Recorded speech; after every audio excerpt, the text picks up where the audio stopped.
नमस्कार बंधुओं। तो आज हमारा टॉपिक क्या है? सेल। ठीक है, तो सेल के बारे में आज हम डिटेल्ड स्टडी करेंगे। ठीक है, नेक्स्ट वीडियो जो हमारा आएगा सेल डिवीज़न और उसके साथ में जो हमारा ब्रीडिंग की टर्मिनोलॉजीज़ हैं उनको हम साथ में कवर करने की कोशिश करेंगे। ठीक है, क्योंकि हमारा लास्ट लेक्चर वो हमारा जीपीबी का होने वाला है। ठीक है, तो स्टार्ट करते हैं आज हमारा क्या जीपीबी वाला पोर्सन। ठीक है, हम कोशिश करेंगे कि हफ्ते में आपको एक बार जो है क्या करें, आपका जो टेस्ट है 120 क्वेश्चंस वाला वो भी हम करवाते रहें। ठीक है, लेकिन ज़्यादा से ज़्यादा लोग उसमें आंसर किया करें। अगर आप लोग आंसर नहीं करेंगे तो हमारा जो नेक्स्ट टेस्ट आने वाला है उसके बाद हमारा वो लास्ट टेस्ट होगा, उसके बाद हम टेस्ट नहीं लेंगे। वैसे हम कोशिश करेंगे कि आपको जो है जब तक एग्ज़ाम नहीं होता है 4-5 टेस्ट करवा दें। ठीक है, जिससे आपकी क्या हो, प्रैक्टिस बनी रहे। लेकिन जब आंसर नहीं आते हैं, रात भर जग के हम बनाएं उसके बाद आंसर ना आए तो फिर हमें भी मज़ा नहीं आता उसको करवाने में। ठीक है, तो यहाँ से स्टार्ट करते हैं हम। सेल। सेल हमारा क्या है? Cell is a Latin word means a little room. In a English scientist Robert Hooke discovered the cell in 1665। Cell क्या है? एक लैटिन शब्द से बना हुआ है जिसका मतलब क्या होता है, एक छोटा सा कमरा है, लिटिल रूम है। ठीक है, जो इंग्लिश साइंटिस्ट मतलब ब्रिटेन के एक साइंटिस्ट हैं जिनका नाम है रॉबर्ट हुक, उन्होंने जो है इसकी खोज की थी 1665 में। Robert Hooke road the book Micrographia. Robert Hooke ने क्या किया था, एक किताब लिखी थी माइक्रोग्राफिया, उसमें जो है इन्होंने सेल की डिस्कवरी के बारे में अपनी जानकारी पूरी दी है। ठीक है, cell is the structural and functional unit of and it's defined as a mass of protoplasm bounded by a plasma membrane. ठीक है, जो सेल है हमारी क्या है, स्ट्रक्चरल फंक्शनल यूनिट होती है और इसको क्या होता है, मास of protoplasm bounded by plasma membrane. कहते हैं कि इसके अंदर क्या होता है, एक प्लाज्मा मेम्ब्रेन बाहर होती है, अंदर क्या होता है, सब प्रोटोप्लाज्म होता है, इसी को हम सेल कहते हैं। ठीक है, प्लाज्मा मेम्ब्रेन के अंदर जो हमारा प्रोटोप्लाज्म पाया जाता है, दोनों मिलकर क्या बनाते हैं, सेल बनाते हैं। Cell theory was given by Schleiden and Schwann 1839। जो सेल थ्योरी दी थी वो 1839 में स्लाइडेन और स्वान ने दी थी। और हमारा postulated that the cell is a basic unit of life. Cell theory का मतलब क्या था, इन्होंने बताया कि सेल जो हमारी क्या है वो बेसिक यूनिट ऑफ लाइफ है, यानी जो हमारा जीवन का भौतिक आधार होती है। ठीक है, भौतिक इकाई है। वर्च्यू ने सबसे पहले जो वर्च्यू थे उन्होंने प्रपोज किया था the idea of the all cells arise from the pre existing cells. एक वर्च्यू ने बताया सबसे पहले कि जो सारी सेल्स होती हैं वो हमेशा क्या करती हैं, पुरानी सेल्स से ही बनती हैं, प्री सेल्स से ही बनती हैं। ठीक है, जो पहले से एग्जिस्ट करती है सेल, उसी सेल से जो है नई सेल का निर्माण होता है। नई सेल्स किससे बनती हैं, पुरानी सेल्स से ही बनती हैं। ये आइडिया किसने दिया था, वर्च्यूज ने दिया था। ठीक है, आगे बढ़ते हैं। प्रोटोप्लाज्म थ्योरी दी थी डी बावेरियो स्लट्ज ने। ठीक है, प्रोटोप्लाज्म थ्योरी दी थी डी बावेरी और स्लट्ज ने 1861 में। इसमें उन्होंने कहा था कि cell are the tiny masses of protoplasm each containing a nucleus. इन्होंने कहा था जो सेल्स होती हैं वो क्या होता है, प्रोटोप्लाज्म का एक टिनी मास होता है जिसके अंदर क्या पाया जाता है, न्यूक्लियस पाया जाता है। ठीक है, चारों ओर क्या होगा, प्रोटोप्लाज्म पाया जाएगा और उसके अंदर क्या होगा, एक न्यूक्लियस पाया जाएगा। ठीक है, इसी को बोलेंगे सेल। ये किसने बताया था, प्रोटोप्लाज्म थ्योरी के तहत डिबेरी और स्लट्ज ने इसको बताया था 1861 में। सबसे जो छोटी सेल होती है हमारी क्या है, पीपीएलओ की सेल जो होती है, प्लूरोपन्यूमोनिया लाइक ऑर्गेनिज्म जो हमारा होता है, ये हमारा क्या होता है, एक माइकोप्लाज्मा लाइक ऑर्गेनिज्म होता है। ठीक है, इसको बोलते हैं प्लूरोप्न्यूमोनिया लाइक ऑर्गेनिज्म। ठीक है, पीपीएलओ 0.1 से 0.5 माइक्रोन की ये सेल होती है, सबसे छोटी सेल पाई जाती है पीपीएलओ में। ठीक है, सबसे बड़ी सेल जो पाई जाती है वो ऑस्ट्रिच के एग में जो शुतुरमुर्ग का अंडा होता है वो सबसे बड़ी सेल होती है। Largest cell in human body अगर देखोगे तो नर्व सेल जो है सबसे बड़ी होती है ह्यूमन बॉडी में। ठीक है, इसके बाद बात करते हैं सेल हमारा क्या क्या उसके ऑर्गेनल्स होते हैं। सेल में हमारे 3 ऑर्गेनल्स मेन पाए जाते हैं। पहला क्या, सेल की बाउंड्री, जो सेल के चारों ओर हमारी क्या होती है, सेल भित्ति होती है, कोशिका भित्ति होती है वो। उसके अलावा क्या, न्यूक्लियस। इसके अलावा क्या, साइटोप्लाज्म। 3 चीज़ें हमारी पाई जाती हैं, सेल बाउंड्री, न्यूक्लियस और साइटोप्लाज्म। सेल बाउंड्री 2 होती हैं, या तो सेल वाल और सेल मेम्ब्रेन। ठीक है, सेल वाल और सेल मेम्ब्रेन 2 बाउंड्रीज होती हैं। न्यूक्लियस में हमारा क्या क्या पाया जाता है, न्यूक्लियर मेम्ब्रेन पाई जाती है, न्यूक्लियोप्लाज्म पाया जाता है, क्रोमैटिन धागे पाए जाते हैं और न्यूक्लियोलस यानी केंद्रिका पाई जाती है। साइटोप्लाज्म में हमारा क्या क्या पाया जाता है, साइटोप्लाज्म में हमारा क्या पाया जाता है, मैट्रिक्स। खाली जगह जो हमारी होती है, जो मतलब फालतू की चीज़ें भरी रहती है, वो मैट्रिक्स हो गया। सेल इंक्लूजन पाया जाता है। सेल ऑर्गेनल्स भी उसके अंदर कई सारे पाए जाते हैं, जैसे मेम्ब्रेन बाउंड होते हैं और मेम्ब्रेन लेस होते हैं, साइटोप्लाज्म में पाए जाते हैं।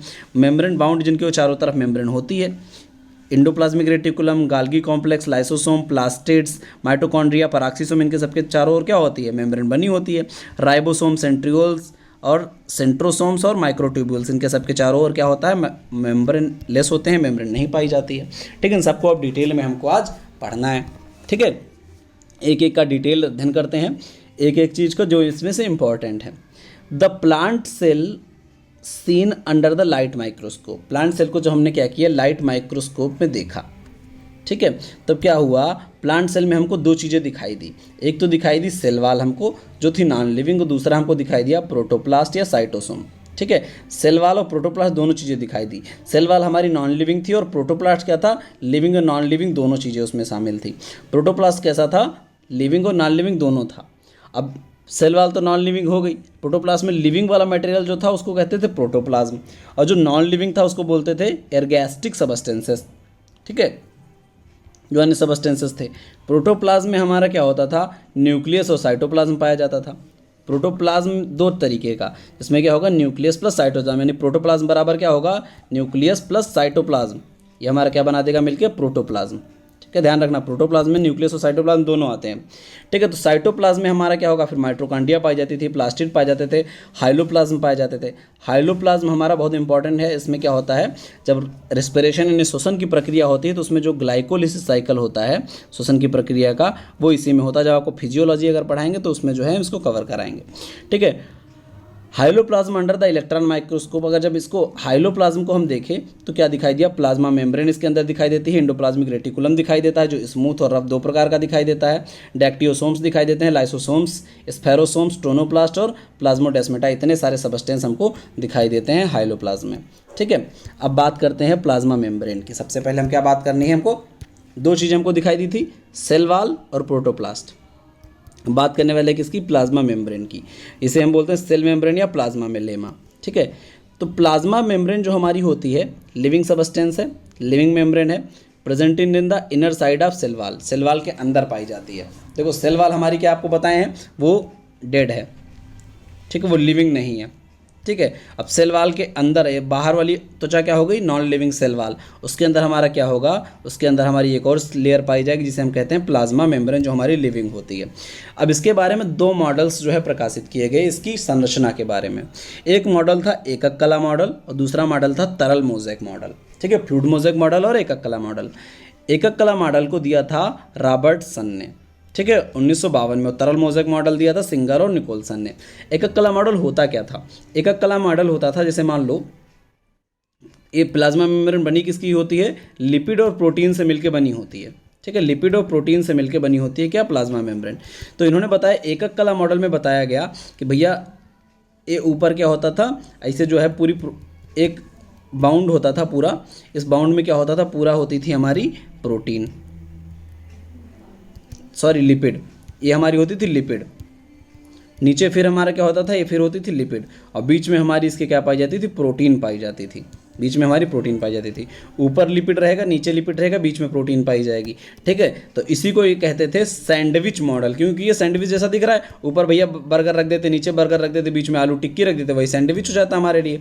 ठीक, तो सैंडविच में क्या था, ऊपर लिपिड, नीचे लिपिड, बीच में हमारा क्या, प्रोटीन। ठीक है, तो इसे बोलते थे सैंडविच मॉडल, रॉबर्टसन ने इसको दिया था। उसके बाद तरल मोज़ेक मॉडल, तरल मोज़ेक मॉडल में क्या बताया भैया, लिपिड ऐसे बनी रहेगी, ऐसे ऐसे लिपिड थी। ठीक है, ऐसे ऐसे लिपिड थी ये पूरी। ठीक है, ऐसे लिपिड थी। इसमें क्या है कि ये बीच बीच में कहीं कहीं से प्रोटीन के कण ऐसे धसे होते थे, एकदम धसे हुए पाए जाएंगे, तो उसे क्या कहते थे, फ्लूइड मोज़ेक मॉडल कहते थे। सिंगर और निकोलसन ने इसको दिया था 1972 में।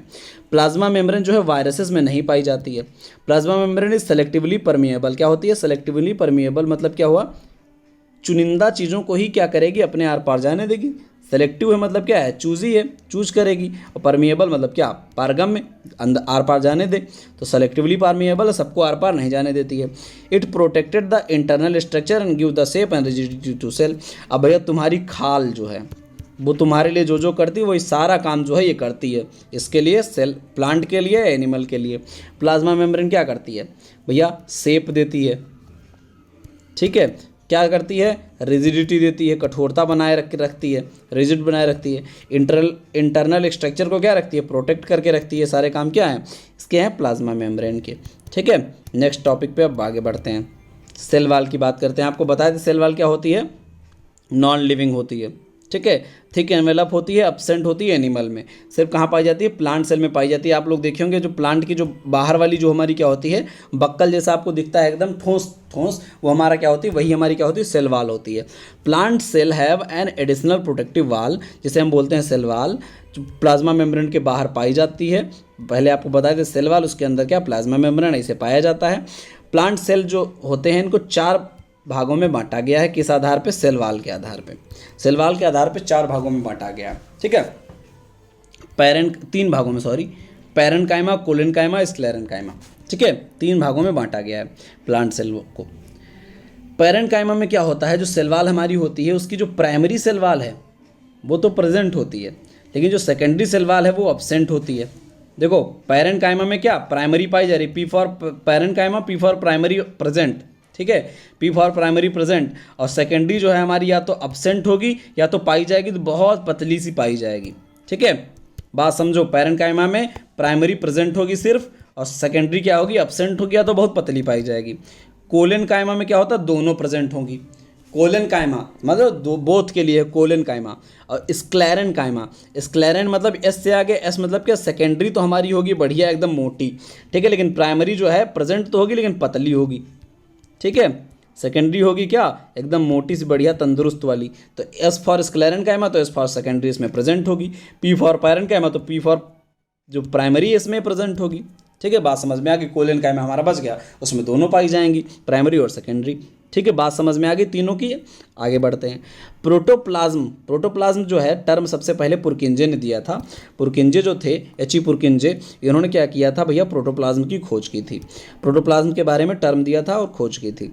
अकॉर्डिंग टू हक्सले, हक्सले ने है जो हक्सले एक साइंटिस्ट थे, उन्होंने कहा कि protoplasm is the physical basis of life. इन्होंने कहा कि जो जीवन का भौतिक आधार है वो क्या है, वो है प्रोटोप्लाज्म है, ठीक है। प्रोटोप्लाज्म में क्या होता है, 80 से 90% क्या होता है, पानी होता है। प्रोटोप्लाज्म में 80 से 90% पानी होता है, और बाकी बचा हुआ भाग जो होता है, अब बचा कितना, 10 से 20% बचा, और 10 से 20% का भी 60% क्या होता है, प्रोटीन होता है, ठीक।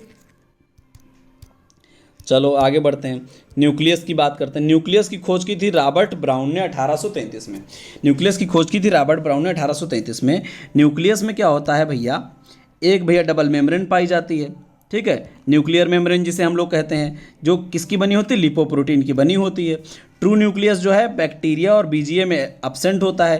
ट्रू न्यूक्लियस का मतलब क्या है भैया, न्यूक्लियस का मतलब पूरा पूरा न्यूक्लियस पाया जाए, न्यूक्लियर मेम्ब्रेन, उसके अंदर क्रोमेटिन धागे, उसके अंदर न्यूक्लियोलस, उसके अंदर थोड़ा डीएनए होने सब ये पाया जाए, तो उससे कहेंगे ट्रू न्यूक्लियस। अब उसमें क्या होता है, न्यूक्लियर मेम्ब्रेन ही पाई नहीं जाती है, कोशिका भित्ति जो केंद्रक भित्ति होती है वो पाई नहीं जाती है, ठीक है। तो ट्रू न्यूक्लियस एब्सेंट होता है किसमें, बैक्टीरिया और ब्लू ग्रीन एल्गी में, ठीक है। जितने भी सिंगल सेलुलर होते हैं जो क्या है हमारे प्रोकैरियोट्स, पढ़े होंगे आप लोग, प्रोकैरियोट्स में जो है नहीं पाई जाती है क्या, न्यूक्लियर मेम्ब्रेन न्यूक्लियस में। हालांकि न्यूक्लियर मटेरियल पाया जाता है, जो भी हमारा क्रोमोसोम है ये सब पाए जाते हैं, क्रोमेटिन धागे पाए जाते हैं। क्रोमेटिन धागे इसमें होते पाए जाते हैं किसमें, क्रोमोसोम में, जो अंदर ऐसे धागेनुमा संरचना आप देखे होंगे बनी होती है, उसे क्रोमेटिन हम लोग कहते हैं, जो डीएनए और प्रोटीन से मिलकर बनी होती है। फिर क्रोमेटिन कंडेंस, जब क्रोमेटिन कंडेंस हो जाते हैं, मोटे हो जाते हैं आराम से, तो सेल डिवीजन के टाइम पे तो क्या बन जाते हैं, क्रोमोसोम बन जाते हैं, ठीक है। न्यूक्लियोलस जो हमारा होता है, इसकी टिनल फोंटाना ने 1781 में खोज की थी। ये हमारा क्या करता है, आरएनए बनाना इसका मेन काम होता है, ठीक है। हालांकि इसमें थोड़ा बहुत डीएनए थोड़ा बहुत आरएनए पाया जाता है, लेकिन इसका जो मेन काम होता है आरएनए को बनाना होता है, रेप्लिकेशन आरएनए को बनाना न्यूक्लियोलस यानी केंद्रिका का काम होता है। अब केंद्रक को जरा देख लो भैया क्या क्या है इसमें, ये आपको केंद्रक पाया जा रहा है, देख लो। तो केंद्रक में जो बाहर भैया आवरण ऐसे ऐसे दिख रहा है आपको, ये छोड़ छोड़ के बना हुआ है ना। अब जो छोड़ छोड़ के बना हुआ है इसे बोलते हैं क्या, न्यूक्लियर एनवेलप, ठीक है, केंद्रक भित्ति, ठीक है। इसके बाद में जो छोड़ी हुई जगह है, बीच में छोड़ दिया, इसको हम बोलते हैं न्यूक्लियर पोर। ये क्या है, छिद्र हैं, केंद्रक छिद्र हैं। इसके बाद न्यूक्लियर लेमिना, उसके अंदर जो सेकंड वाले पाई जाती है उसे हम बोलते हैं न्यूक्लियर लेमिना, ठीक है। लेमिना उसके अंदर क्या पाई जाती है, ये जो पाई जा रही है हमारी है न्यूक्लियोलस। केंद्रक के अंदर क्या पाई जाती है, केंद्रिका पाई जाती है। और उसके बाहर जो आपको आवरण दिख रहा है हमारा क्या है, एंडोप्लाज्मिक रेटिकुलम है, ठीक है। अंतःप्रदव्य जालिका इसको हिंदी में कहते हैं। तो अंतःप्रदव्य जालिका जो हमारी है, इसी से हमारा क्या होता है, न्यूक्लियर एनवेलप बनी होती है, बनती है बाद में प्रोड्यूस होके। ठीक है, आगे बात करते हैं क्या, क्रोमोसोम्स की। क्रोमोसोम हमारा क्या है, क्रोमोसोम की भैया खोज किसने की थी, स्ट्रासबर्गर ने की थी। कब, 1875 में। क्रोमोसोम को शब्द जो दिया था वाल्डेयर ने दिया था, कब, 1888 में। क्रोमोसोम क्या करते हैं, कैरियर हैं किसके, जीन के कैरियर हैं। जीन हमारा क्या होता है, आपको बताया था, डीएनए का टुकड़ा होता है, हेरिडिटरी यूनिट होता है, एक जनरेशन से दूसरी जनरेशन में पीढ़ियों में क्या करता है, कैरेक्टर्स को ले जाने का काम करता है। ठीक है, सारी चीज़ें आपको बता चुके हैं हम। आगे बात करते हैं, देखो भैया क्रोमैटिन जो हमारे होते हैं वो क्या होते हैं, क्रोमैटिन धागे जो हमारे होते हैं न्यूक्लियो प्रोटीन। बात समझो पूरी डिटेल में। देखो क्रोमैटिन जो होते हैं वो हमारे क्या होते हैं, न्यूक्लियो प्रोटीन से बने होते हैं, यानी न्यूक्लिक एसिड और प्रोटीन से। न्यूक्लिक एसिड और प्रोटीन से, यानी क्रोमैटिन धागे किससे बने, न्यूक्लिक एसिड से और प्रोटीन से। अब न्यूक्लिक एसिड में क्या होता है, डीएनए होता है, आरएनए होता है। प्रोटीन में हमारी दो तरीके की होंगी, या तो हिस्टोन होंगी या तो नॉन हिस्टोन प्रोटीन होंगी। हिस्टोन प्रोटीन का नाम है और नॉन हिस्टोन प्रोटीन भी पाई जाती हैं उसमें। भैया बात समझो ध्यान से, न्यूक्लिक एसिड जो हमारे होते हैं वो कैसे बनते हैं। देखो सबसे पहले हम क्या लिए, नाइट्रोजनस बेस लिए। नाइट्रोजनस बेस हमारे कौन कौन से होते हैं भैया, डीएनए की अगर बात कर रहे होगे तो उसमें पाया जाता है क्या, एडेनिन, थायमिन, साइटोसिन और guanine. Adenine, guanine, thymine, cytosine पाया जाता है। अगर यूरेसिल पाया जाए, थायमिन ना पाया जाए, तो हो गए आरएनए के बेस हो गए। भैया इसमें जो नाइट्रोजनस बेस होते हैं वो भी दो तरीके के होते हैं। एक तो होते हैं क्या, प्यूरिन्स, एक होते हैं पिरीमिडिन्स। प्यूरिन्स और क्या होते हैं, पिरीमिडिन्स। जो प्यूरिन्स होते हैं वो क्या करते हैं भैया, एग्रीकल्चर से पढ़ाई करते हैं। तो प्यूरिन जो हमारे होते हैं प्योर वाले, वो होते हैं एजी, मतलब एडेनिन और ग्वानिन क्या है, प्यूरिन्स हैं। ध्यान समझना, एडेनिन और ग्वानिन क्या है, प्यूरिन्स हैं। और पिरीमिडिन्स हमारे क्या है, थायमिन, यूरेसिल और साइटोसिन। अब भैया या तो टी पाया जाएगा या तो यू पाया जाएगा, एक ही पाया जाएगा। यू पाया जाता है किसमें, आरएनए में, यानी यूरेसिल पाया जाता है आरएनए में, और थायमिन पाया जाता है किसमें, डीएनए में। ठीक है, साइटोसिन सब में पाया जाता है। तो भैया ये जो हमारे टीयूसी बचे हमारे पिरीमिडिन्स हैं। अब भैया ये दोनों मिला के हैं क्या, नाइट्रोजनस बेस हैं। अब इन नाइट्रोजनस बेस जो होते हैं, ध्यान समझना, जो नाइट्रोजनस बेस हैं ये हमारे, नाइट्रोजनस बेस हमारे जो हैं, इसमें हम क्या मिलाएं, अगर थोड़ी शक्कर मिला दें, अगर ठीक, थोड़ी क्या करें, शक्कर मिला दें, शुगर मिला दें। अब इनको नाइट्रोजनस बेस में जब हम थोड़ी शक्कर मिलाए तो ये क्या बना दिए, न्यूक्लियोसाइड बना दिए। ध्यान रखना, न्यूक्लियोसाइड क्या बना दिए, न्यूक्लियोसाइड। क्या लिखा है, 1 nucleoside sugar plus base only. ध्यान रखना, न्यूक्लियोसाइड बन गया। अब ये न्यूक्लियोसाइड तो हमारे पास था, NS से लिखते हैं न्यूक्लियोसाइड को। न्यूक्लियोसाइड हमारे पास था, इसमें हम क्या किए, H3PO4 मिला दिए। क्या मिला दिए, फास्फेट मिला दिए, फास्फोरिक एसिड मिला दिए। जब न्यूक्लियोसाइड में मिला दिए फास्फेट तो हमारा क्या हो गया भैया, टाइट हो गया, फास्फेट लग गया जब, तो हमारा क्या होगा, न्यूक्लियोटाइड हो गया। ध्यान समझना भैया, ये क्या हो गया, न्यूक्लियोटाइड हो गया। फिर से बैक में आए, नाइट्रोजनस बेस, नाइट्रोजनस बेस होते हैं प्यूरिन और पिरीमिडिन के। प्यूरिन होते हैं एजी और टीयूसी हमारे होते हैं पिरीमिडिन। ठीक है, नाइट्रोजनस बेस में हम क्या मिला दिए, शक्कर मिला दिए और बना दिए क्या, न्यूक्लियोसाइड। साइड भैया था हमारा क्या, न्यूक्लियोसाइड तो था ही साइड, लेकिन इस साइड में हम क्या किए, थोड़ा सा इसको पावर दिए, H3PO4 मिला दिया, मतलब क्या, फास्फोरिक एसिड, ये हमारा हो गया टाइड, तो न्यूक्लियो हो गया टाइड। अब न्यूक्लियोटाइड हमारे पास बन गया। अब ये न्यूक्लियोटाइड एक था, इसके बाद क्या है कि कई सारे न्यूक्लियोटाइड इसे आपस में जोड़ दिए हम, तो हमारा न्यूक्लियोटाइड की जब एक चेन पूरी बन गई तो इसके पॉलीमर्स बना दिए। चेन जुड़ जाती है तो इसे क्या बोलते हैं, पॉलीमर बोलते हैं। एक हो तो मोनोमर, कई सारे जुड़ जाए पॉलीमर, इसी को हम बोलते हैं क्या, न्यूक्लिक एसिड बोलते हैं। एक चेन बन जाती है, इसी को हम बोलते हैं क्या, न्यूक्लिक एसिड बोलते हैं। और न्यूक्लिक एसिड हमारे होते हैं दो, कौन कौन से होते हैं, दो, एक होता है डीएनए, एक होता है आरएनए। इतनी बात समझ में आई? अगर समझ में आए भैया तो लाइक ठोक दो ठकाठक। ठीक है, न्यूक्लिक एसिड होते हैं डीएनए आरएनए। दूसरी बात क्या, हमारी प्रोटीन में हिस्टोन और प्रोटीन और नॉन हिस्टोन प्रोटीन, दो तरीके की प्रोटीन पाई जाती है। बात समझ में आ गई? अब डीएनए की बात अगर करें तो डीएनए के बारे में भैया, डीएनए का डबल हेलिकल मॉडल दिया था किसने, वाटसन और क्रिक ने दिया था 1953 में। उन्होंने पुस्तक भी लिख दी डबल हेलिकल। ठीक, तो जो हमारा double helical model of DNA है, वाटसन एवं क्रिक ने दिया था। डबल हेलिकल मॉडल का क्या मतलब है भैया, दोहरी संरचना वाला ऐसा जो है मॉडल एक था, उसी को दिया था। उन्होंने बताया यहाँ से यहाँ तक इसकी दूरी जो होती है वो क्या होती है, 20 एंगस्ट्रॉम होती है। ठीक है, और एक उसके बीच में दूरी कितनी होती है, 3.4 एंगस्ट्रॉम होती है। इन्होंने कहा कि जब 10 एंगस्ट्रॉम जुड़ जाते हैं, 10 एंगस्ट्रॉम यानी 34 एंगस्ट्रॉम जब पूरे हो जाते हैं तब एक डीएनए का टुकड़ा पूरा हो जाता है ये। ठीक है, मतलब कितने होने चाहिए, कम से कम 10 ये नाइट्रोजनस बेस पेयर जब बन जाएंगे तब भैया डीएनए का एक टुकड़ा पूरा हो जाएगा। ये बात जो है किसने बताई थी, ये वाटसन एंड क्रिक ने बताई थी भैया। आगे बात करते हैं माइटोकॉन्ड्रिया की। इतना समझ में आ गया हो तो भैया ठगाठग लाइक ठोके आगे बढ़ते हैं माइटोकॉन्ड्रिया पे। अब माइटोकॉन्ड्रिया की अगर हम बात करें तो ये आपको क्या है, देखो ऐसा कुछ होता है माइटोकॉन्ड्रिया। पहली बात क्या होता है, डबल मेम्ब्रेन होता है, उसके अंदर एक ऐसी उंगली जैसी संरचना पाई जाती है। ठीक भाई, छोटी छोटी उंगली बना लो आराम से कहीं कहीं पे, ये हमारी उंगली जैसी संरचना पाई जाती है। इस उंगली जैसी संरचना के ऊपर कुछ हनुमान जी के गदा पाए जाते हैं। ठीक, हनुमान जी के गदा पाए जाते हैं। बात को समझो, फिर से बनाते हैं थोड़ा पतला, ये समझो, कलर चेंज करें ताकि आपको दिखे। ठीक, फिर क्या होता है, कुछ ऐसे उंगली जैसी संरचना पाई जाती है इसके अंदर। ठीक, उसके बाद क्या होता है, इसके ऊपर भी क्या होता है, कुछ भैया पाए जाते हैं गदा, ऐसे ऐसे कुछ गदा पाए जाते हैं इसके ऊपर। ठीक, यहाँ पर कुछ पाया जाता है गोल गोल डीएनए। ठीक, और ऐसे ऐसे फ्लूइड भरा रहता है इसके अंदर। ठीक, ऐसे ऐसे फ्लूइड भरा रहता है। अब भैया ये होता है हमारा क्या, माइटोकॉन्ड्रिया। अब इसका थोड़ा नामकरण कर लो। नामकरण अगर करोगे तो आपको क्या दिख रहा है, सबसे बाहर वाला क्या हमारा बाह्य भैया आवरण हो गया। ठीक है, ठीक, अंदर वाला क्या हो गया, हमारी क्या हो गई, आंतरिक भित्ति हो गई, बाह्य भित्ति आंतरिक भित्ति हो गई। ठीक, अब जो उंगली थी हमारी, उंगली को कहते हैं क्या, क्रिस्टी कहते हैं। ध्यान देना भैया, क्रिस्टी कहते हैं। जो गदा हम बनाए थे, गदे को क्या कहते हैं, F1 कण कहते हैं, या इसी को हम कहते हैं ऑक्सीसोम कहते हैं। ठीक, ध्यान देना, ऑक्सीसोम कहते हैं। ठीक, इसके बाद बात करते हैं F1 कण या ऑक्सीसोम कहते हैं। अब भैया ये जो हमारा यहाँ पर क्या है, ये हमारा गोल गोल डीएनए है। ठीक है, कुछ मात्रा में गोल गोल डीएनए भी पाया जाता है। ये जो हमारा बूंदी बूंदी रखी थी हमारा क्या है, मैट्रिक्स है। इतना मैटर इसके अंदर पाया जाता है। ठीक, सारे काम इतने मैटर में हो जाते हैं। इसको कहते हैं पावर हाउस ऑफ सेल। क्यों कहते हैं, क्योंकि जो गदा देखे थे आप, ऑक्सीसोम जिन्हें हम लोग कह रहे थे या जिन्हें कह रहे थे F1 कण, ये हमारे क्या करते हैं भैया, एनर्जी को ट्रांसफ़र करने का काम करते हैं। ठीक है, और ये हमारा क्या होता है, पूरा यहाँ पर जो रिस्पिरेशन का हमारा जो दूसरा फेज होता है, जिसे हम लोग कहते हैं, जिसमें हमारा पूरा ETS चलता है।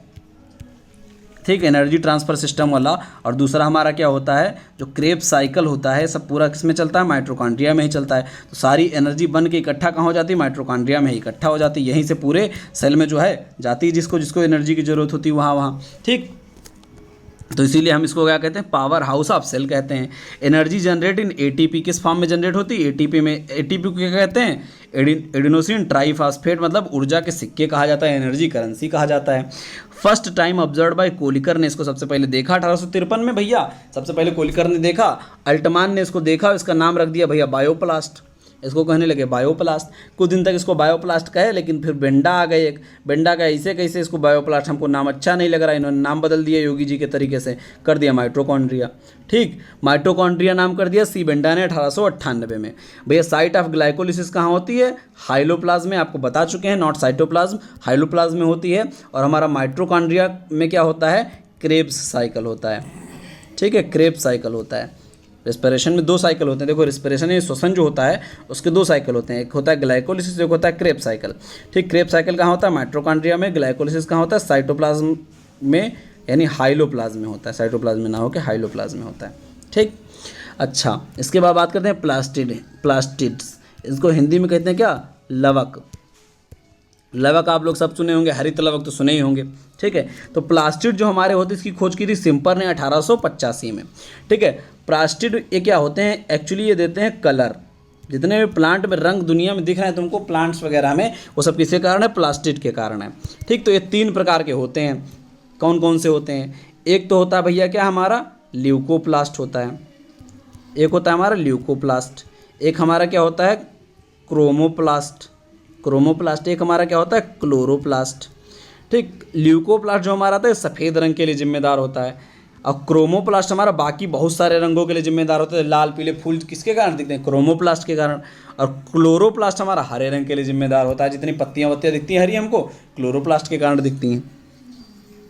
Green coloured plastid are called chloroplast, इसमें लिखा है। रेड, येलो, ब्राउन, ऑरेंज, ये सब कलर क्रोमोप्लास्ट कहलाते हैं।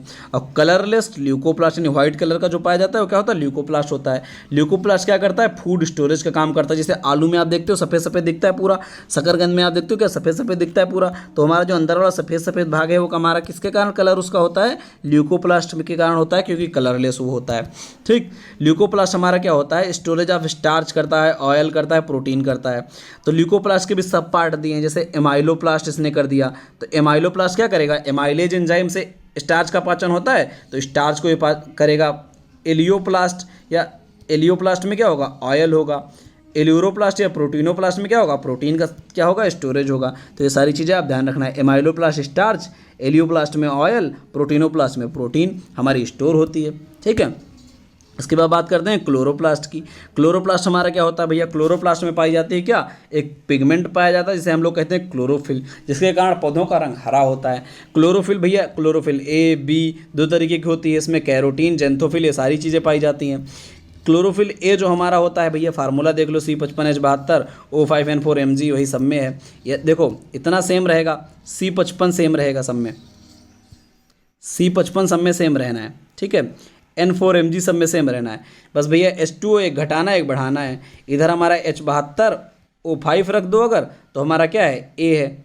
वहीं H70 O6 कर दो हमारा, तो क्या है, H2O निकाल दिए भैया एक, यहाँ से क्या करो H2O एक निकाल दो, तो पूरा क्या हो जाएगा हमारा, H72 05 हो गया, 70 06 हो गया, तो हमारा एक क्लोरोफिल है, क्लोरोफिल भी हमारा बन जाएगा। तो हमारा ब्लू ब्लैक होता है इसके कारण और ग्रीन ब्लैक होता है इसके कारण। ठीक है, कैरोटीन हमारा जो होता है येलो कलर देता है, जेंथोफिल हमारा होता है ये भी येलो कलर देता है। ठीक है, फार्मूला आपको बहुत ज़्यादा याद रखने की कोई ज़रूरत है नहीं, कोई काम का है नहीं। ठीक है, आपको याद क्या रखना है, क्लोरोफिल ए भी पाए जाते हैं, कैरोटीन के कारण येलो कलर होता है, जेंथोफिल के कारण भी येलो कलर होता है, इसके कारण येलोइश ऑरेंज कलर होता है कैरोटीन के कारण, जैसा हमको गाजर दिखता है। जेंथोफिल के कारण एकदम डार्क येलो कलर होता है। कैरोटीन हमारा क्या करता है, 6% उसमें रेड भी कलर पाया जाता है। जेंथोफिल में हमारा 29% येलो कलर जो है किसके कारण होता है, जेंथोफिल के कारण होता है। कैरोटीन और जेंथोफिल क्या होते हैं, दोनों मिलके क्या बना देते हैं, इसी को दोनों को मिला के हम लोग कहते हैं कैरोटीनॉइड। जैसे आपने बहुत सारे चीज़ों में पढ़ा होगा कि भैया क्या होता है, कैरोटीनॉइड के कारण इसका रंग हो रहा है। तो कैरोटीनॉइड का मतलब क्या है, कैरोटीनॉइड का मतलब यही है कि कैरोटीन और जेंथोफिल दोनों मिल जाए तो उसे हम कहते हैं क्या, कैरोटीनॉइड कहते हैं। ठीक है, इसके बाद हम बात करते हैं क्या, क्रोमोप्लास्ट की। क्रोमोप्लास्ट हमारा क्या है, क्रोमा से रिलेटेड है। क्रोमा मतलब क्या होता है, कलर। बहुत सारे कलर होंगे तो हमारा क्या है, क्रोमोप्लास्ट है। क्रोमोप्लास्ट हमारा जो प्लास्टिड होता है, प्लास्टिड पिगमेंट जैसे chlorophyll, carotenoid, such pigment soluble in the organic solution. ये जो हमारे पिगमेंट थे ऑर्गेनिक सोल्यूशन में सॉल्युबल होते हैं। Only found in the leaves and skin of fruits में पाए जाते हैं। ठीक है, सैप पिगमेंट अगर बात करें, क्लोरोफिल हमारा है, कैरोटीनॉइड, ये सब किस में पाए जाते हैं, ये हमारे ऑर्गेनिक सब्सटेंस में सॉल्युबल होते हैं। और कहाँ पाए जाते हैं, भैया फूलों फलों पत्तियों में सब में लाल वाला रंग देखो, एंथोसाइनिन वगैरह सब पाया जाता है ना। एंथोसाइनिन जो हमारा होता है ये क्या होता है, वाटर में सॉल्युबल होता है। एंथोसाइनिन हमारा क्या होता है, वाटर में सॉल्युबल होता है। चुकंदर का लाल रंग किसके कारण होता है, एंथोसाइनिन के कारण होता है। इसलिए जब हम पानी में धुलते हैं तो क्या होता है, लाल लाल हमारे सामने निकल आता है। ठीक है, फ्लावर पेटल्स जो हमारे होते हैं, अगर हम फूल के पत्ती को क्या करें, मसल दें अगर, तो हमारे पास क्या होता है, लाल लाल हाथ में लग जाता है, क्योंकि वो क्या होता है, वाटर में क्या होता है, घुलनशील होता है, इसीलिए वो हमारे हाथ में आसानी से चिपक जाता है। बीट में पाया जाता है, फ्लावर पेटल्स में पाया जाता है। ठीक है, सारी चीज़ों में पाया जाता है क्या, हमारा एंथोसाइनिन। ठीक है, ये हमारा क्रोमोप्लास्ट हो गया। क्लोरोप्लास्ट की जरा सी और बात कर लें। क्लोरोप्लास्ट जो हमारा होता है, देखो ऐसी कुछ संरचना उसकी दिखती है, वो भी डबल मेम्ब्रेन होता है, एक आउटर मेम्ब्रेन एक इनर मेम्ब्रेन पाई जाती है। उसके अंदर भैया सिक्के जैसी संरचना कुछ पाई जाती है, एनर्जी के सिक्के जैसी कुछ संरचनाएं पाई जाती हैं ऐसे ऐसे। तो सिक्के जैसी संरचना जो होती है इसको कहते हैं ग्रेना। ठीक है, और जो बाकी बचा हुआ खाली पार्ट है इन सिक्के जैसी संरचनाओं के अलावा, उस पूरे पार्ट को हम कहते हैं स्ट्रोमा। इसमें कुछ मात्रा में स्टार्च, ग्रेन, लिपिड, डिप्लेट और डीएनए भी पाया जाता है, थोड़ा बहुत। कुछ मात्रा में गोल गोल डीएनए भी इसे पाया दिया जाता है। तो मेन चीज़ हमारी इसमें क्या है, दो चीज़ें हैं, स्ट्रोमा और ग्रेना। ये हमारी क्या करती हैं, फोटोसिंथेसिस करती हैं। क्या करती हैं, फोटोसिंथेसिस करती हैं। फोटोसिंथेसिस में होती है दो रिएक्शन। देखो भैया, या तो होगी भैया लाइट रिएक्शन होती है, या तो होती है डार्क रिएक्शन। ठीक, फोटोसिंथेसिस में दो रिएक्शन, या तो लाइट या तो डार्क। तो लाइट रिएक्शन जो हमारी होती कंप्लीट होती है कहाँ, ग्रेना में। बहुत इंपॉर्टेंट है, बहुत बार क्वेश्चन पूछा गया, सब ध्यान रखना। लाइट रिएक्शन हमारी कहाँ होती है, एलजी याद रख लो, ग्रेना में। और हमारा क्या, डार्क रिएक्शन कहाँ होती, स्ट्रोमा में। लाइट रिएक्शन को जो हमारा किसने खोजा था, लाइट रिएक्शन जो ग्रेना में होती उसको किसने खोजा था, रॉबर्ट हिल ने खोजा था। किसने खोजा था, रॉबर्ट हिल ने खोजा था। ठीक है, ये हमारा क्या है, लाइट रिएक्शन को खोजा था। डार्क रिएक्शन हमारी भैया नाम ही से पता चला डार्क है, इसको खोजा था ब्लैकमैन ने। ठीक है, ब्लैकमैन ने खोजा था 1905 में, किसको, डार्क रिएक्शन ऑफ फोटोसिंथेसिस को। ठीक है, इतना जो आपको ध्यान रखना है। ठीक है, आगे बढ़ते हैं। अब क्लोरोप्लास्ट हो गया, अब बात करते हैं राइबोसोम की। राइबोसोम का हमारा मेन काम क्या होता है भैया, राइबोसोम का मेन काम हमारा होता है प्रोटीन की सिंथेसिस करना। बहुत इंपॉर्टेंट, कई बार पूछा गया, राइबोसोम करता क्या है, प्रोटीन सिंथेसिस करता है, प्रोटीन को बनाने का काम करता है। राइबोसोम हमारा क्या होता है, दो तरीके का, आरएनए और प्रोटीन, दो चीज़ें मिलकर बनती हैं भैया। 60 से 40% आरएनए पाया जाता है और 40 से 60% प्रोटीन। मतलब भैया कुछ भी 60 हो सकता है, कुछ भी 40 हो सकता है। कहने की बात है, आरएनए और प्रोटीन से मिलकर बना होता है हमारा क्या, राइबोसोम। राइबोसोम में क्या होता है, आरएनए भैया जेनेटिक आरएनए पाया जाता है, नॉन जेनेटिक आरएनए पाया जाता है। ठीक है, तो आरएनए जो है सबसे ज़्यादा पाया जाता है किसमें, राइबोसोम में। और आरएनए ही क्या करता था, प्रोटीन का निर्माण करता था। पहली बार क्लाउडे ने 1943 में जो है राइबोसोम को ऑब्जर्व किया था। हालांकि रॉबिन्सन भी आप लोग पढ़े होंगे। पैलाडे ने 1956 में क्या किया था, राइबोसोम को अलग किया था एकदम भैया, रिपोर्टेड किया था अलग अलग। ठीक है, और टर्म राइबोसोम दिया था आर.बी. रॉबर्ट ने। ठीक है, रॉबर्ट ने टर्म दिया था 1958 में राइबोसोम। ठीक है, टाइप ऑफ आरएनए, आरएनए भैया नॉन जेनेटिक आरएनए 3 प्रकार के होते हैं। जो नॉन जेनेटिक आरएनए होते हैं वो 3 प्रकार के होते हैं। जेनेटिक आरएनए तो अलग है, जो हमारा क्या होता है, राइबोन्यूक्लिक एसिड हमारा होता है और जेनेटिक में काम करता है, जो है क्या करता है, जनरेशन टू जनरेशन ट्रांसफर का काम करता है। नॉन जेनेटिक आरएनए हमारे 3 प्रकार के होते हैं, जो हमारा कैसा है, एमआरएनए है, टीआरएनए है और आरआरएनए है। ये हमारे किस में काम करते हैं, आरएनए, ये हमारे प्रोटीन के निर्माण में काम करते हैं, प्रोटीन के निर्माण में काम करते हैं। जैसे एमआरएनए जो है सबसे ज़्यादा, एमआरएनए जो है हमारा क्या होता है, 5 से 10% पाया जाता है टोटल आरएनए का।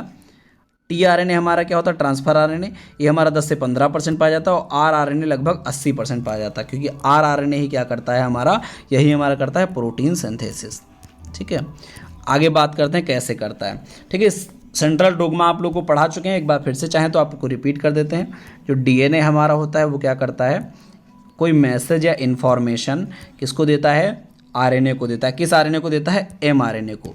एम मतलब क्या है, मैसेंजर आरएनए। तो मैसेंजर आरएनए क्या करता है, मैसेज लेता है, मैसेज लेता है, कोड फॉर्म में होता है, उस कोड फॉर्म को ले जाके किसको देता है, आरआरएनए को दे देता है। आरआरएनए भैया क्या कहता है, कोड पढ़ा, कोड को समझा आराम से, और कोड को समझने के बाद टीआरएनए से कहा कि ऐसा करो भैया, हमको जो है प्रोटीन बनानी, तो हमको जो है प्रोटीन बनती किससे, एमिनो एसिड से, तो हमको जो है एमिनो एसिड ला के दे दो जिस प्रोटीन से बननी है। तो एमिनो एसिड जो है वो क्या करता है भैया, ला के देता है। जब वो एमिनो एसिड ला के देता है तो आरआरएनए क्या करता है, प्रोटीन का निर्माण करता है। ठीक है, तो ये हमारा पूरा प्रोसेस क्या कहलाता है, सेंट्रल डोग्मा कहलाता है। आप लोग ये सब पिछले वीडियो में पढ़ चुके हैं, जो नहीं पढ़े हैं वो जाके पढ़ लें। बहुत इंपॉर्टेंट पिछला वीडियो भी है कि उसमें म्यूटेशन वगैरह आपको समझाए हैं बहुत डिटेल में। ठीक है, उसको जाके पढ़ें। ठीक है, अब आरआरएनए हमारा क्या करता है, प्रोटीन सिंथेसिस कर देता है। आगे बढ़ते हैं। इंडोप्लाज्मिक रेटिकुलम आपको दिखाए थे एक बार फोटो में, केंद्रक के सामने जो है बनी हुई थी, एक बार फिर दिखा देते हैं। तो ये आपको जो दिखी संरचना आपको, ये हमारी क्या है, इंडोप्लाज्मिक रेटिकुलम है। ये इंडोप्लाज्मिक रेटिकुलम हमारी जो होती है, देखो भैया, ये न्यूक्लियर मेम्ब्रेन जो है इसी से बनती है, आपको बता चुके हैं। Ultra structure of endoplasmic reticulum सबसे पहले पोर्टर ने खोजा था। पोर्टर ने 1948 में, जो हैरी पॉटर भैया वो स्पाइडरमैन वाले हैं, उन्होंने खोजा था 1948 में। ठीक है, किसको, एंडोप्लाज्मिक रेटिकुलम को। ठीक, अब एंडोप्लाज्मिक रेटिकुलम होती 2 प्रकार की, एक होती हमारी स्मूथ होती है, एक होती हमारी रफ। ठीक है, 2 प्रकार की हो सकती है, या तो स्मूथ होगी या तो रफ होगी। देखो स्मूथ होगी मतलब क्या भैया, ऐसे से बनी है, वो ऐसे से बनी है, खाली ऐसे से बनी रहे। ठीक है, ऐसे केंद्रक से जुड़ी रहे, तो हमारी क्या है, स्मूथ एंडोप्लाज्मिक रेटिकुलम है, SER है। अगर इसके ऊपर कहीं कहीं भैया क्या हो, ऐसे ऐसे पाए जाते हो क्या, राइबोसोम पाए जाते हो। अगर इसके ऊपर राइबोसोम पाए जाएंगे तो क्या हो जाएगा, ऐसे मान लो बनी है, इसके ऊपर ऐसे ऐसे पाए जा रहे हैं राइबोसोम, तो क्या हो जाएगी, हमारी रफ हो जाएगी। और रफ हो जाएगी तो इसका मतलब उसके ऊपर क्या पाए जा रहे हैं, राइबोसोम पाए जा रहे हैं। और राइबोसोम का काम क्या होता है, प्रोटीन सिंथेसिस। तो भैया ऐसी जो रफ एंडोप्लाज्मिक रेटिकुलम होती हैं, उनके ऊपर पाए जाते हैं राइबोसोम, तो वो करती हैं प्रोटीन सिंथेसिस। ठीक है, ये बात आप ध्यान रखना। स्मूथ वाले में कुछ नहीं बताओ, राइबोसोम पाए नहीं जाते, फोटोसिंथेसिस करेंगी नहीं, प्रोटीन सिंथेसिस करेंगी नहीं। ठीक है, अब भैया एक चीज़ आपको यहाँ बताना कि थोड़ा सा भूल, राइबोसोम जब आपको पढ़ाए, राइबोसोम में क्या होता है, राइबोसोम में भी पढ़ाया नहीं क्या आपको, ये राइबोसोम जब आपको पढ़ाए तो राइबोसोम की आपको संरचना नहीं बताए थे। राइबोसोम एक्चुअली होता है 2 प्रकार का, एक होता हमारा क्या 70S राइबोसोम, एक होता हमारा क्या 80S। एक होता हमारा 70S, एक होता हमारा 80S प्रकार का राइबोसोम। 70S प्रकार का जो हमारा राइबोसोम होता है उसमें क्या होता है 30S, ठीक है, और 50S ये पाए जाते हैं, ठीक है। यहाँ पाए जाते हैं 40S और 60S। अब जोड़ना मत, 30 50 80 मत कर देना और 40 60 100 मत कर देना। 70S इसका नाम है, 80S इसका नाम है, एकदम सही है। और 30 और 50 की सब यूनिट्स पाई जाती हैं। एक सब यूनिट छोटी होती है, एक बड़ी होती है, ठीक है। ये मेन चीज़ इसमें जो होता है ये हमारा ऐसे जुड़े रहते हैं, दो हमारी यूनिट हैं जो आपस में जुड़ी रहती हैं। और जुड़े रहने का कारण क्या होता है, यहाँ पर जो है जुड़े रहने का कारण होता है भैया मैग्नीशियम। मैग्नीशियम आयन के कारण ये होती हैं जुड़ी। ध्यान रखना बात हमारी, मैग्नीशियम आयन के कारण जो है राइबोसोमल दोनों यूनिट आपस में जुड़ी होती हैं। और जब मैग्नीशियम आयन की सांद्रता हम क्या करते हैं, बढ़ा देते हैं। अगर हम बढ़ा दिए मैग्नीशियम आयन की सांद्रता तो होगा क्या, जो मैग्नीशियम आयन की सांद्रता बढ़ेगी तो ये दोनों यूनिट्स जो थी आपस में क्या हो जाएंगी, एकदम चिपक जाएंगे। इसे मतलब गोल गोल हो जाएगा, ये एक दूसरे के ऊपर आ जाएंगी। ऐसी कंडीशन को कहते हैं हम लोग क्या, डाइमर। हिंदी में इसको कहते हैं द्वितय, ठीक है, डाइमर कहते हैं। और भैया अगर मैग्नीशियम की जो है सांद्रता हम कम कर दें तो दोनों अलग अलग हो जाएंगी, ठीक है, दोनों क्या होंगे, यूनिट्स अलग अलग हो जाएंगी, ठीक है। तो ये हमारा क्या होता है, राइबोसोम का स्ट्रक्चर होता है। आगे बात करते हैं हम, ठीक है। तो ये हमारा क्या था, गाल्गी कॉम्प्लेक्स हमारा क्या है, एंडोप्लाज्मिक रेटिकुलम समझ में आ गया।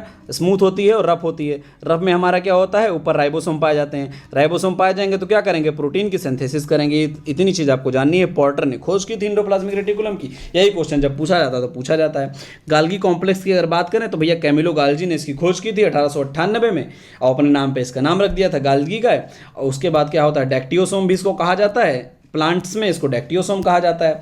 गाल्जी का करते क्या है भैया, गाल्जी का क्या करते हैं भैया, पाचन वगैरह का काम करते हैं, पूरे भोजन के स्टोरेज वगैरह का काम करते हैं, सारा काम ये करते हैं। दूसरा काम क्या करते हैं, जब सेल डिवीजन होने वाला होता है तो मान लो ये दो न्यूक्लियस तो बन चुके हैं, लेकिन अब क्या करना, सेल को डिवाइड करना, तो बीच में क्या करते हैं, गाल्गी कॉम्प्लेक्स आके ऐसे ऐसे लग जाते हैं। तो यहाँ क्या करते हैं, बीच में सेल प्लेट बना देते हैं। इसी के बाद सेल आपस में बढ़ जाती है दो भागों में। तो सेल प्लेट सेल डिवीजन के टाइम पे बनाने का काम भी क्या करते हैं, गाल्जी का करते हैं।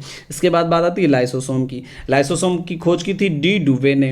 कब की थी, 1955 में। डी डुवे में की थी। इसको कहते हैं क्या है, सुसाइडल बैग कहते हैं, आत्महत्या की थैली कहते हैं लाइसोसोम को। काहे के लिए, काहे कि अगर सेल के अंदर कोई भी ऑर्गेनल जो है डैमेज कर गया, खराब हो गया, वेस्ट है, ठीक है, अब वो क्या कर रहा है, जहर फैला रहा, कोई भी वेस्ट मटेरियल सेल में अगर एंटर कर गया तो इन सारी चीज़ों को क्या करती है लाइसोसोम, अपने अंदर ऐसे रख लेती हैं। अपने अंदर रख के क्या करती हैं, खुद भी नष्ट हो जाती है और इसको भी नष्ट कर देती हैं। इसीलिए इनको सुइसाइडल बैग कहा जाता है। ठीक, क्या करेंगे, अपने अंदर रख के भैया खत्म हो जाएंगी, खुद भी उसको भी खत्म कर देंगी। ठीक है, लाइसो मतलब होता है, लाइसिस मतलब डाइजेशन, और सोम मतलब होता है बॉडी। मतलब क्या करता है, बॉडी के अंदर डाइजेशन का, सारी सेल्स के अंदर क्या करते हैं, डाइजेशन का काम करती हैं। Mainly found in animal cells में मुख्यतः ये पाई जाती हैं। ठीक है, जेनेटिक मटेरियल डीएनए आरएनए होता है। केमिकली इसको न्यूक्लिक एसिड कहते हैं। न्यूक्लिक एसिड आपको पूरा पढ़ा चुके हैं। Nucleic acid were first isolated by the mixture from the nuclei of WBC of पस। मिक्सचर ने सबसे पहले इसको क्या किया था, आइसोलेट किया था। कहाँ से आइसोलेट किया था, जो WBC होती है हमारी व्हाइट ब्लड सेल्स। काहे की व्हाइट ब्लड सेल, पस की। पस आप जान ही रहे हैं, पस जो व्हाइट कलर का हमको दिखता है, उसी के WBC से इन्होंने क्या किया था, पहली बार डीएनए आरएनए को जो है मिक्सचर ने ऐसे चख के देखा था भैया। ठीक है, तो जेनेटिक मटेरियल उसी को कहते हैं, डीएनए आरएनए में इसको निकाला था। जेनेटिक मटेरियल आपको बता चुके हैं किस किस चीज़ से बनता है। एक बार चाहें तो आप फिर से एक बार रिवाइज करवा देते हैं, उसके बाद वीडियो समाप्त करते हैं। तो आपको क्या था, न्यूक्लिक एसिड। न्यूक्लिक एसिड हमारा किससे बना होता है भैया, बना होता है न्यूक्लियोटाइड से। और न्यूक्लियोटाइड हमारा किससे बना होता है, न्यूक्लियोटाइड हमारा बना होता है न्यूक्लियोसाइड और प्लस किससे, H3PO4 से, यानी फास्फोरिक एसिड से। और न्यूक्लियोसाइड हमारा किससे बना होता है, शुगर और प्लस नाइट्रोजनस बेस से। नाइट्रोजनस बेस हमारे क्या होते हैं, adenine, thymine, cytosine, guanine, uracil. अब भैया इसमें प्यूरिन्स और पिरिमिडिन्स होते हैं। एडेनिन ग्वानिन प्यूरिन होता है, थाइमिन यूरेसिल और साइटोसिन क्या होता है, पिरिमिडिन्स होता है। एडेनिन हमेशा थाइमिन से डबल बॉन्ड से जुड़ता है, ग्वानिन हमेशा साइटोसिन से ट्रिपल बॉन्ड से जुड़ता है। अगर आरएनए की, ये हमारी क्या बात है, डीएनए की बात है। अगर आरएनए की बात करोगे तो आरएनए में थाइमिन की जगह क्या होगा, यूरेसिल हो जाएगा। बाकी कंडीशन सेम रहती है। ठीक है, तो इतना हमारा आज के लिए सेल का टॉपिक पर्याप्त है। नेक्स्ट वीडियो में हम क्या करेंगे, आपके लिए सेल डिवीजन जो है, ब्रीफ में आपको सेल डिवीजन समझा देंगे। उसके बाद जो ब्रीडिंग की हमारी टर्मिनोलॉजी बहुत इंपॉर्टेंट है, जैसे एपोस्पोरी किसे कहते हैं, उसमें पॉलिनेशन की सारी ब्रीडिंग्स हैं, फर्टिलाइजेशन की सारी जितनी भी हमारी जो है ब्रीडिंग की टर्मिनोलॉजीज़ हैं वो सारी हम एक साथ में आपको कवर करवा देंगे, जिससे आपके सारे टॉपिक्स बचे हुए कवर हो जाएंगे। ठीक है, आज के लिए बस इतना ही, धन्यवाद। भैया शेयर कर दो धड़ाधड़ एकदम है, मज़ा आ जाए हमको भी। चलो।